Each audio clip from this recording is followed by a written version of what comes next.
I really thought I was done for the year. Not yet.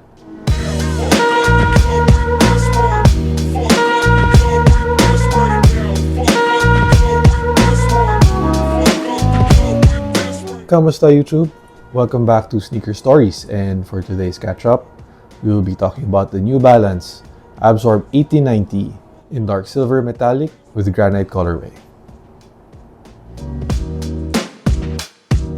If I was Thanos and I were to complete the Infinity Gauntlet, this will be the last of the Infinity Gems. Because, of my 3 recent purchases, I really thought I was done for the year. I've already reached my quota, but here's another one. The 1890 completed it and I'm good for now.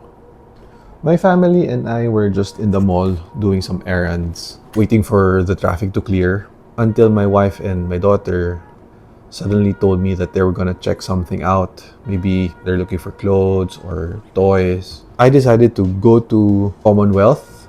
It's a multi-brand retail store. They sell sneakers, clothing, accessories. Most of the new stuff, you'll find it there. Other than New Balance, they have Adidas, Nike, Carhartt, Granite, Human Made, just to name a few. Actually, they're the only store that has the outer space colorway, so I wanted to check it out and see if it looks good. I already had my eyes on the silver metallic, but you know me, I love earth tones, I love the browns, I love the creams, the green. So I sat down, I asked for size. I got the 9.5 and 10 just to check whichever will fit me. Immediately, it felt like butter. It was super comfy. It looks great on feet, but I had to put it on the side. But while I was trying them on, my daughter kept on coming in and out of the store. She quickly grabbed my hand, told me to close my eyes, and right in the corner was my wife. To my surprise, she was holding the New Balance bag, this one. I was like the happiest person in the middle of the mall. What a great Father's Day gift and birthday gift from my loves. They got the perfect colorway. They got the perfect size. I was out of words. How's that for a sneaker story? Moving on, I was eyeing the 1890s already while I was still in New Zealand. Just a few months ago. Especially when the baklavas came out. That was a great colorway.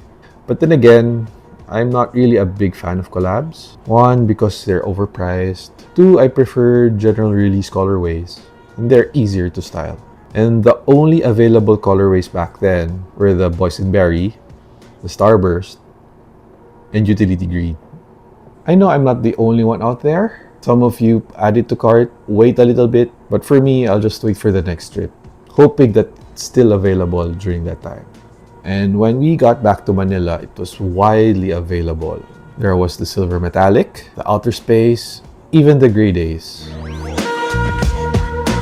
In Australia, it starts at $260, which is around 11,000 pesos.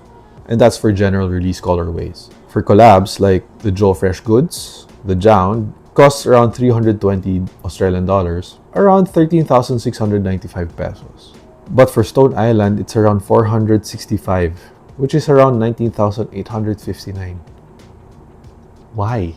In Manila, the retail price is 10,295. A bit expensive, yes, but usually they put it on sale as well. Surprisingly, my wife and my daughter got the correct size, which is size 10 for the non-made in USA models. The 1890 feels a little bit narrow, especially on the pinky toe side. So if you want a roomier feel, you can go true to size or maybe a half size up.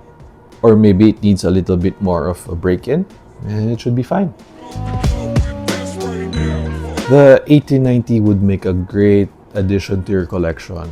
The looks, the comfort, everything just works. Yes, it's a little bit pricey, but I got mine as a gift. And thank you, my loves.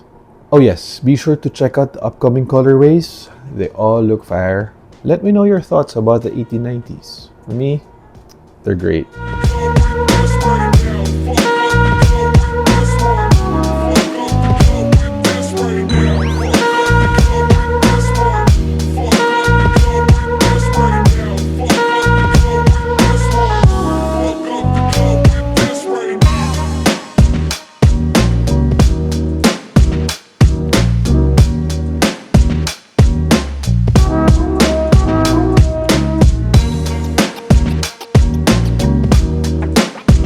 Thanks for watching, and I'll see you on the next.